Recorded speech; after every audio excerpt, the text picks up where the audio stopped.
ஒரு ஊரில் ஒரு காடு ஒன்று இருந்தது. அந்த காட்டில் பெரிய ஏரி ஒன்று இருந்தது.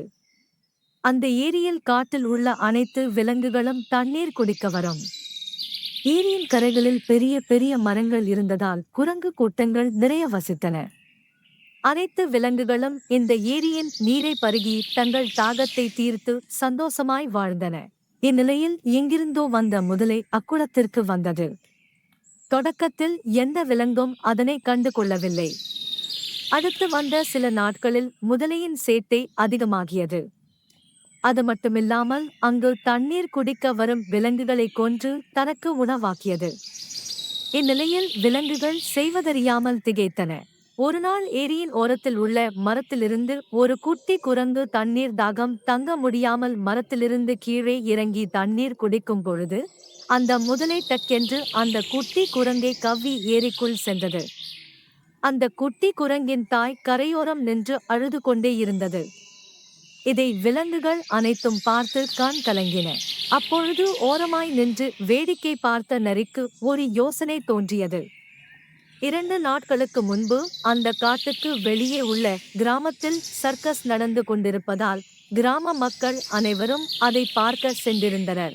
சர்க்கஸ் கொட்டகையின் பின்புறம் குதிரை, யானை, சிங்கம், புலி போன்ற மிருகங்களை கட்டி வைக்கப்பட்டிருந்தது. அப்பொழுது அந்த விலங்குகள் கூட்டத்திலிருந்து ஒரு முதலை தப்பி ஓடிவிட்டதாக பேசிக் கொண்டிருந்தன. அதை நோட்டமிட்ட நரிக்கு இப்பொழுது ஞாபகம் வந்தது. மறுநாள் காலை நரி மற்றும் தாய் குரங்கும் சேர்ந்து அந்த சர்க்கஸ் கூடாரத்தின் பின்பகுதியில் கட்டப்பட்டுள்ள விலங்குகளிடம், உங்களுடைய கூட்டத்தில் உள்ள அந்த முதலை தப்பித்து நாங்கள் வசிக்கும் காட்டில் வந்து இருந்து கொண்டு எங்கள் விலங்குகளை கொன்று விட்டு கொண்டிருக்கிறது.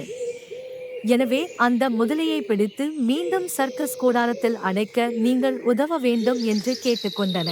அதன்படி மறுநாள் சர்க்கஸ் கூடாரத்திலிருந்து யானை தப்பித்தது. அதனை கண்ட காவலர்கள் அதை துரத்தினர். குன்றாங்கு முதலில் ஓட யானை பின்னால் ஓடியது. இறுதியாக ஏரியை அடைந்தது. அதற்குள் மற்ற குரங்குகள் மரத்தில் உள்ள கிளைகளை பிடித்து ஆடியது.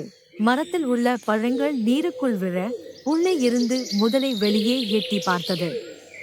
அதனை பார்த்த காவலர்கள் அந்த தப்பித்த முதலையை அடையாளம் கண்டனர். யானை தன் தந்தத்தை சுழற்றி முதலையை தூக்கி கரையில் போட்டது.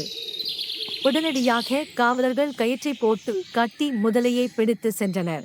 அதன்பின் விலங்குகள் அனைத்தும் மீண்டும் சந்தோஷமாய் அந்த காட்டில் வாழத் தொடங்கின.